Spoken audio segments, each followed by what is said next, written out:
Hi, I'm Queen Elizabeth and I am here to tell you more about the cultures of different empires. Shall we begin? Let's start with France under the rule of Louis XIV. Louis moved the capital of France to Versailles and kept other aristocrats there so he can keep an eye on them. France's main export were mainly luxury items that supported their economy. Their religion was Catholicism. Louis wanted the French to be a model of elegance and behavior for other European countries at that time period, so aristocrats and courtiers trained in dance, sport, and social etiquette.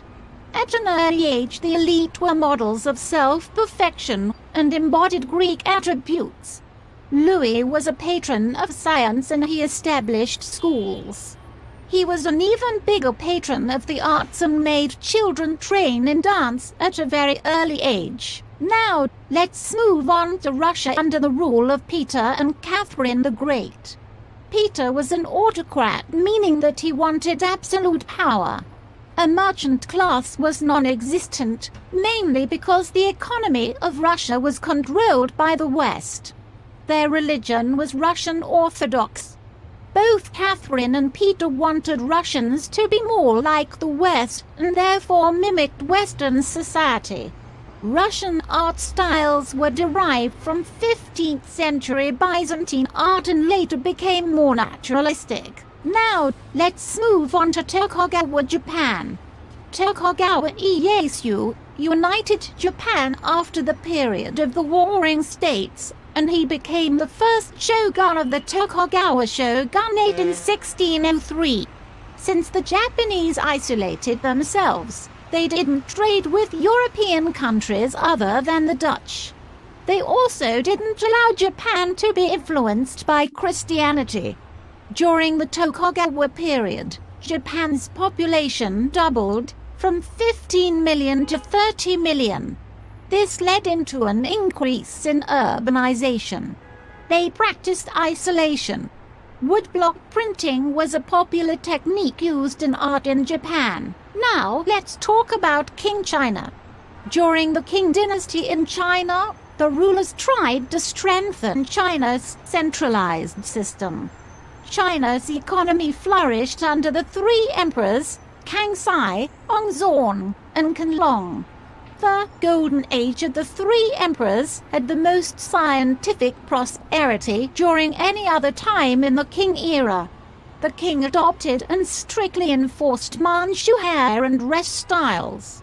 There was a tremendous growth in the area of literature and arts. The story of the stone had emotional expression that was uncommon in other literary works of the Chinese in the past. In the Ottoman Empire, the Sultan had the most power.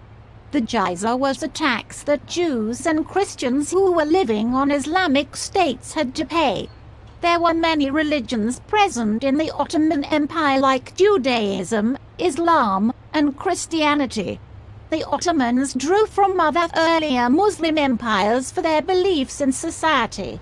The Sultan usually killed all of his male relatives and left only one to be his successor. The Hagia Sophia became an inspiration for Ottoman architects to build mosques with domes. Am I forgetting something? Oh yes, I have forgotten about the Mughal Empire. Babur expanded the Mughal Empire into the Indian subcontinent. He conquered Gujarat and it provided the Mughal Empire with enormous wealth from its commercial centers and especially because it had access to the Arabian Sea. The majority of the religion was Hindu, but Akbar came up with the Deen-e-Ilahi, which combined aspects of different religions. Akbar was tolerant of different religions and encouraged other people to be the same. Akbar supported intellectual life and had weekly discussions with various religious heads in his temple. Akbar was a patron of the arts and often commissioned literature and even architecture. Woo! That was a mouthful. But I hope that you learned something from it all. Until next time, this is Queen Elizabeth signing off.